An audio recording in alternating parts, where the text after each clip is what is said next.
Hello, I'm John, and today I want to read and analyze over a couple of videos, I think. Wallace Stevens' The Paltry Nude starts on a spring voyage. Let's read it first. But not on a shell she starts, archaic for the sea, but on the first found weed she scuds the glitters, noiselessly, like one more wave. She too is discontent and would have purple stuff upon her arms, tired of the salty harbors, eager for the brine and bellowing of the high interiors of the sea. The wind speeds her, blowing upon her hands and watery back. She touches the clouds where she goes in the circle of her traverse of the sea. Yet this is meager play in the scurry and watershine as her heels foam, not as when the goldener nude of a later day will go, like the center of sea-green pomp, in an intenser calm, scullion of fate, across the spick torrent, ceaselessly, upon her irretrievable way. Let me start by giving an overview of the poem, a dramatis personae, as well as what I think are major patterns, motifs, as well as an overall thesis, the thrust, the intention, if you will, of the poem. There's the Paltry Nude, of course, the title character in stanzas 1 through 4. Then there's the Goldener Nude of stanzas 5 and 6, and throughout, from beginning to the end, we have Botticelli's Venus. Each one of the nudes represents a moment in the life of an art object in time through what I might call human time. The Paltry Nude is in the conception and the composition phases. The Paltry Nude is very much of the world, or we might say torn between the human world and the urge to transcendence. She is also the spirit, perhaps if you want to say that, as well as the composition, the spirit of uh, artistic use, intention with common usage and cultural norms, so to speak. The golden nude is the established art object um, making a bid for posterity. And while only existing indirectly in the form of illusions, there's Botticelli's Venus, which represents the absolute. She is what all other art objects that, in their bid for posterity, are judged against. The three also represent the three forms of the adjective. The positive, which identifies or describes a thing in terms of its own qualities, its strength, its beauty, its color. The comparative, which likens something to something else in degree or extent. And then the superlative, which exists as a basis for comparison of all other things that are not equal to that thing. As this is a poem about artistic longing or yearning or drive embedded within the larger human world, uh, I think that there is also an allusion to the three fates. Clotho, who um, who spins the thread of life on her loom, Lachesis, who measures out each individual thread, um, the individual life of the human being, and Atropos, who ultimately cuts the thread. This is perhaps a more speculative analysis, but I think that it does, to some degree, exist in the poem. So first, let's just talk about the title. What sort of scene does it set for us? the Paltry Nude starts on a spring voyage. A voyage, of course, is an generally extended journey by sea. We don't know what the destination is. We don't know if the individuals are coming back from this voyage. Oftentimes there is a round trip that could be a voyage, but not necessarily. It happens at springtime, which is at the it's a kind of a start of the year. It's when life, biological life as whole, re-exerts itself in the world, and the young are conceived, and the whole pattern of the reproduction of the population, both human and well, vegetative animal populations, occurs. Now, what's interesting is that the figure, the paltry nude, is couched in such terms as we think that the audience has already been exposed to the paltry nude, so to speak. We know the paltry nude. The paltry nude has been introduced, and therefore it's appropriate to refer to her as the paltry nude. However, she's called paltry. Paltry means trivial or mean or insignificant. It rings like a judgment against this figure. A nude, this is a painting, and perhaps a judgment of a painting, where the judgment is actually the intention of the painting in the first place. How can that be? How can a judgment um, stick out so prominently? Aren't we supposed to be able to form our own opinions about this work of art without a provocative title? But then we also ask, if indeed this nude is paltry, why did it ever merit attention to begin with, and why should I be interested in a voyage involving this figure in during this um, pregnant month, so to speak? So that's where we begin. And so we then look at the first line, but not on a shell. Well, here's where there is the first allusion to Botticelli's The Birth of Venus. And there it is. There she is, Venus, on her scallop shell, being blown by Zephyr towards landfall. Landfall is um, mythologically, this would be the mythological materials behind behind the conception and creation of the painting in Cyprus. Ultimately, what the city is to become Paphos. Paphos actually pops up in another poem, or at least another poem, at least currently as far as I know, in Stevens. And as she is making landfall, we see small wavelets forming, implying movement away from the sea and towards the shore. She's being greeted by a figure with this lovely pink garment, this cloak, which we assume will be placed around Venus's shoulders. Um, she is already um, the, the modest nude. She's already covering her private parts with her hands, but she will become a respectable member of society.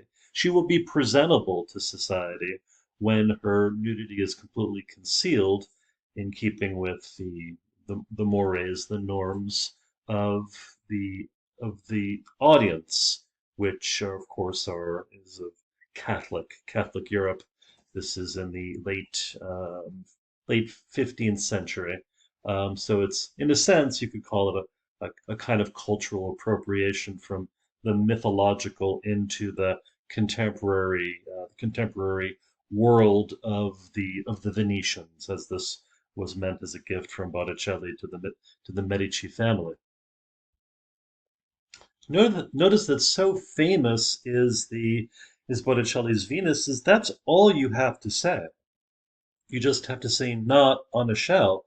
It not only, well, it ostensibly exists to um, create, to give a sense of, well, to define something by what it isn't when it's really telling you, particularly in the beginning when you know nothing else about the Paltry Nude, that it exists in the context of the nude of nudes of the Venus who is so famous that all you need to say is that um, you're not coming in on a shell, and everybody knows exactly what you mean. And maybe we then have a sense, oh, well, here's the basis of that judgment, rather harsh judgment.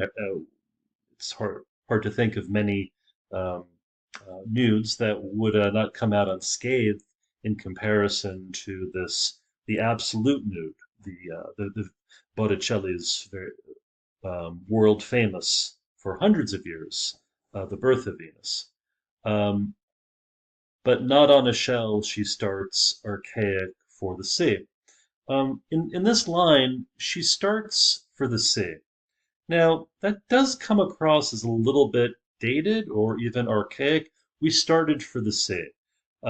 We could say we started for home, maybe, but it does strike us as archaic. Um, Now, this says archaic, but the strange thing about this is that this, in terms of usage, we're being thrust into a discussion of usage, and the very sentence which is holding open that discussion itself is a departure from usage. How is archaic functioning here? It's separated from the sentence with the pauses of commas, and yet it can't possibly be modifying anything. For example, it's not a it's not being used as an adjective or a predicate adjective. It can't, for example, maybe we would think that she is archaic. No, or her the way that she starts for the C is archaic. No, that doesn't work either. That's not being done in the sentence. It appears to me that this the intention behind this is to draw attention to usage and a dated or archaic uh, example of usage, but not in such a way as to say this is an archaic way of saying it, which would obviously disrupt the flow of the poem. Archaic actually is a pleasant word. I enjoy the word archaic, but not on a shell. She starts archaic for the sea.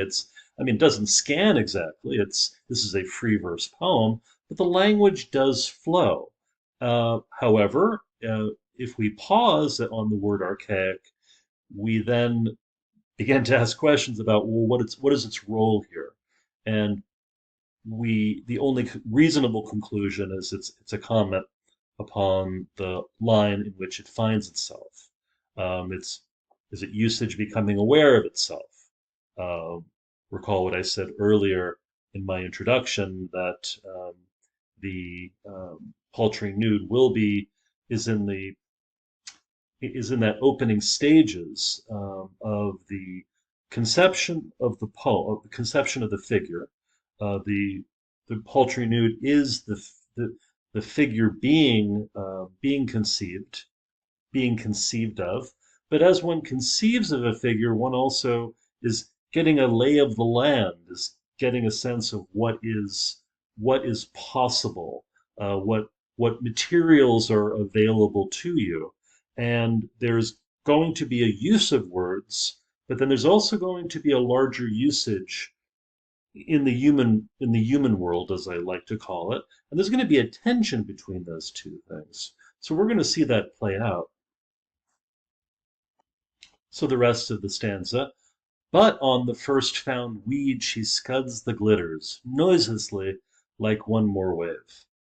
Now, the first thing that I want to say here is that there's a real economy of word choice, and these words are being chosen from the language, and as I said, they're very short, and they serve in a very economical way. The phrase "first found," well, this sounds very much like Stevens. Here, "first found," of course, is just a very compact way of saying that was found first. Weed, of course, is, in the context of the poem, seaweed.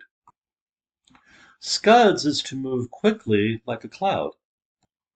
And the glitters is the taking of a verb and turning it into a kind of a plural noun, uh, or simply rendering economically the phrase or the scene that she scuds that which glitters, the glittering surface of water uh, that would be produced in bright sunshine. In English, we also say that we are down in the weeds when we are searching, almost lost among the details in a welter in a welter of information that we're trying to make sense of, trying to arrange, and during which time we certainly do not have an overview of the thing which we intend to produce. Now, immediately, we praise the economy, but we also realize that there's a tension in here. I mentioned the, the notion of seaweed, and there's a kind of an absurdity about talking about the first found weed, um, as though you will well, I mean, first, let's talk about the image, what is superficially implied here, that the paltry nude is a pawn, is so slight, insubstantial, that she actually could be supported on a single strand of seaweed and could then scud to move as lightly and in, inobtrusively as does a cloud overhead over these transient glitters on the surface. It's a very fast, immediate. It's very present. It's fleeting, and so I might first say before I get into the um, the absurdity that I mentioned, that there's a lightness here, which uh, which is another aspect of paltriness.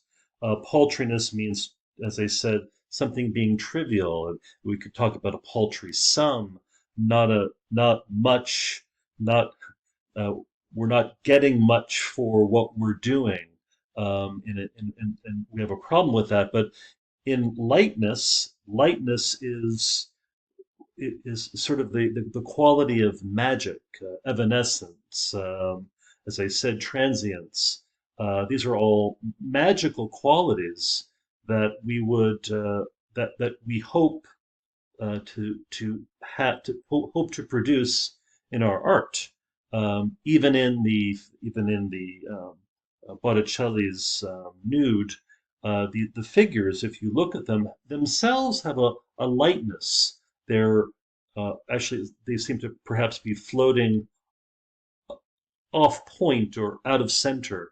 They are lighter than the surroundings, and uh, they are not ponderous, which is somehow in itself uh, in contrast to the immense reputation of of this this